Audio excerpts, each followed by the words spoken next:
இந்திய பொருளாதாரத்தை இப்போ நான் எப்படி பார்க்குறேன்? இந்தியாவினுடைய ஃபர்ஸ்ட் குவார்டர் ஜிடிபி ஃபிகர்ஸ் வந்திருக்கு.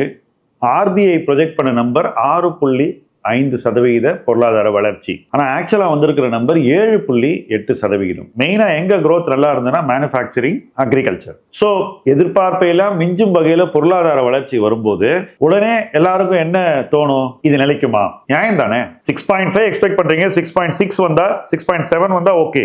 அதுக்கு மேல 20% வளர்ச்சி வந்திருக்கு. எதிர்பார்ப்புக்கு மேல 20% ஒரு சார்ட்டுக்கு வெளியே இருக்கு. அப்ப அதன் காரணங்களை நம்ம ஃபர்ஸ்ட் ஆராய வேண்டும். காரணம் என்னவா இருக்கலாம்? டாரிஃப் வரப்போகிறது என்ற எதிர்பார்ப்புல நிறைய எக்ஸ்போர்ட்ஸ் முன்னாடியே நடந்திருக்கலாம்.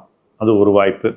உற்பத்தி அரசினுடைய நுகர்வுனால டொமஸ்டிக்கா அதிகரிச்சிருக்கலாம். அது ரெண்டாவது. அக்ரிகல்ச்சர் நல்லா தான் பண்ணிட்டு இருக்கு. இந்தியாவில் அக்ரிகல்ச்சர் கன்சிஸ்டண்டா நல்லா பண்ணியிருக்கு. மழை பொய்க்காத ஆண்டுகள்ல அக்ரிகல்ச்சரல் வளர்ச்சி ஆண்டுதோறும் மிகவும் சிறப்பாக இருக்கிறது அப்படிங்கிறதா உண்மை.